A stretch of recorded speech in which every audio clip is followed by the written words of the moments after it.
Hi all, welcome to another episode of the Leading Safely podcast. Today we're going to start to move into more of a systems look with a deep dive into the world of incident investigations. Let me begin by premising this episode with whilst I'm a brilliant trainer assessor, if I must say so myself, I will not be training you in how to conduct an incident investigation today. Instead, we will be looking at the premise around what is an incident investigation, when they should be done, what they involve, and how to ensure you remain true to your personal values, hold upright integrity, and stay ethical while still identifying learnings. Firstly, what do I mean by incident investigations? Let's define those terms and then we can move on. Incident being an unplanned event or situation that may or may not have resulted in harm to a person or thing. Investigation being the process of finding out what happened, why it happened, and ensuring there is learning from the event. I'm just going to put this out here now though, and this is a take it or leave it statement. Investigations have changed. 10, 15, 20 or 30 so years ago, ICAM was the be all and end all.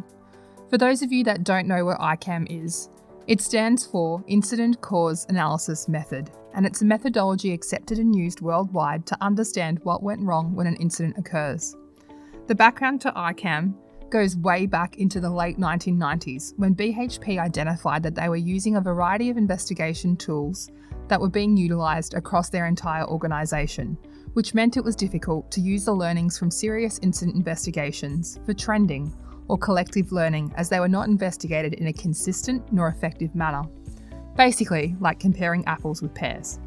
So BHP decided to commission a project to evaluate the merits of their existing investigational methods against defined criteria, and then to benchmark their findings against other studies in the public domain. The project commenced with a 2-day workshop involving 38 HSE professionals from across the company to evaluate their current investigation tools and subsequently develop an in-house incident investigation management system, which incorporated the best practice elements of all the reviewed systems. With the help of Professor James Reason, BHP developed the formal ICAM process in 1998 and then further developed the process in the year 2000. Resource material was developed to support investigations using ICAM, and a training package was developed and rolled out across all BHP sites within a 3-year period. A network of ICAM practitioners was formed to support novice investigators or to support sites to investigate significant incidents. Finally, in July 2002, BHP outsourced the provision of ICAM training and consulting services to a company called SafetyWise Solutions. What most people know the ICAM process to be is, you've interviewed your witnesses, you collected your data, and then you got into a room and you fought it out analysing that data, putting pen to paper, whiteboards, butcher's paper, stick-it notes, you name it, until you've identified their contributing factors and a basic root cause or causes. And that's if you did a mediocre version. If you're like what I've seen being called an ICAM out on site, there might be minimal data collected, a few facts that support blaming the operator. There hasn't been a very close look at the organisation's systems and processes to see how they might have contributed to the event, and corrective actions will be things like retraining the individual, a HR process to be completed, toolbox talks to be conducted. Nothing of value comes from an ICAM where the aim is to name, shame, blame, tame, and retrain. In fact, nothing of value comes from any sort of investigation when those are the outcomes. What we know is that employees do not come to work and set out to have an incident, damage equipment, or injure themselves. They come to work to do their job, get paid, and go home safely. But yet, these investigations keep occurring with the same results. Where's Johnny today? Oh, I put him on a plane home. Can't have an operator who runs into the wall on my shift. The point I should make here as well is that of course ICAM isn't the only methodology out there.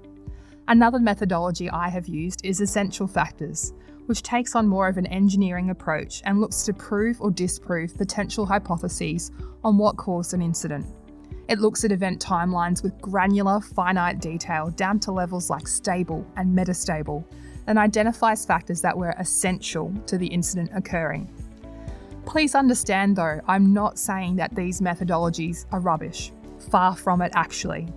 What I am saying though is whether you do an ICAM, an essential factors, an Ishikawa, a taproot, whether you do investigations the same or you do investigations differently.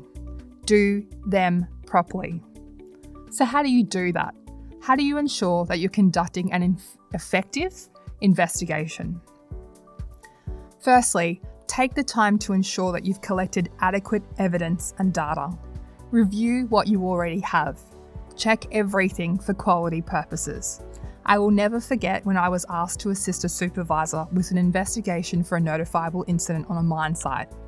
He told me he'd taken a series of photographs of the incident scene, which really showed how things happened. I was super keen to see these incredible shots. Unfortunately, when I reviewed the photos he had taken, I realised that he had left the selfie filter on whilst taking the pictures, and every single image had a close-up of his nostrils superimposed over the incident image. I had to spend hours cropping and attempting to salvage some aspect of usefulness from those terrible pictures, and the image of up his nostrils is forever ingrained in my memory. So do take the time to review what evidence you already have, and if need be, go out and collect extra. When you are collecting evidence, don't put your policeman's hat on at all. Investigations are now commonly referred to as event learnings, because that is what they are, the opportunity to learn and mitigate risk. Don't interview the workers involved. Don't get them to write an incident statement. Instead, hold discussions with the involved parties to provide them with an opportunity for them to tell you what happened in their own words and document what is being said. Hold learning teams with workers who may form part of the operational work area relating to the incident. Learning teams are facilitated means of engaging with workers to understand and then learn from the opportunities that are presented. Learning teams allow you to gain insight around how work was intended to be done versus how it was actually done on the day. It is these insights that are incredible and invaluable to continuous improvement and creating safer systems and processes. Another way to look at this is to ensure you put the organisation's systems and processes in your scope at the centre of the investigation, and then aim to identify how all the other aspects of the event interacted with these systems and processes. Never ever put the person in the centre. This ties in with my next tip. Do not go into an investigation with an outcome in mind or with your own views on how you think the event may have occurred. If you think that you may be biased or pose a conflict of interest, or that there's too much influence for a specific outcome to eventuate, raise the matter with whoever you can. You've heard me in earlier episodes speak about the incident with the light vehicle engine fire, where 2 fitters received written warnings because the project manager made the poor decision to purchase cheap alternators and did not want to admit to his actions. This can and does still happen. You need to remain ethical, you need to uphold privacy and confidentiality, and you need to keep to your personal integrity. If you're going to use a methodology such as ICAM or essential factors, then follow that methodology to a T. Do not leave an aspect or function out because you don't like it or because it takes too much time. The structure is there for a reason, so stick to it. Next, you should know there are no such things as corrective actions. The incident has already occurred and you simply just can't correct it. Think about what you've learned from the incident or event and how the organisation could move forward from those learnings.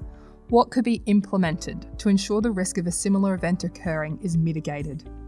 While we are here, remove the words from the purpose of your investigation that state, to prevent recurrence. That is not the purpose of any investigation or event learning process.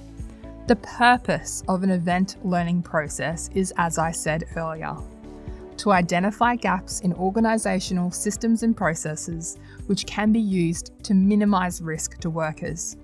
We need to continue to close that gap between work as intended and work as done. We need to declutter, clean out these defunct procedures and outdated instructions and processes, and focus on the work actually being done safely.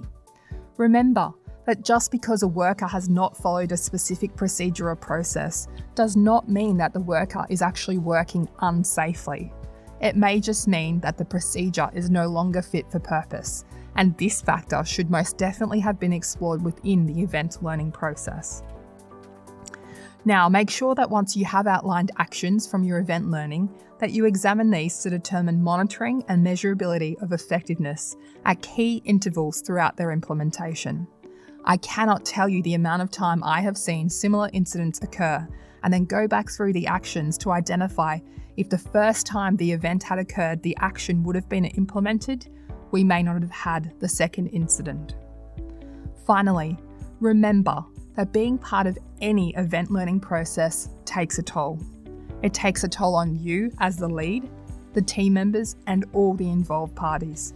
Work crew team dynamics change after an incident. Due diligence may need to be reviewed. Obtain assistance from a third party when you can. This may be in the form of a consultant like myself from a health and safety perspective, who can provide that fresh set of eyes or provide coaching or advice, or for more serious events, it may be a psychologist, a resilience engineer, or someone who specialises in critical events and providing the appropriate level and type of assistance required. EAP does not cut the mustard anymore, especially when it comes to psychosocial risks present after a critical event. So there you have it. This isn't Georgina's methodology. Actually, you know what? It is. If you're going to take the time to put yourself through an event learning process, then as I said earlier, do it properly. For your sake, for the sake of the organisation, and for the sake of every single other employee that wants to go home safely to their families. Well, that, my friends, brings us to the close of another episode. I'd love to hear your feedback or your thoughts, or even read what you've learnt from conducting incident investigations and event learnings of yesteryear. So please do reach out to me on LinkedIn, via my website, or by emailing me at leadingsafely@outlook.com. Until next time, stay safe.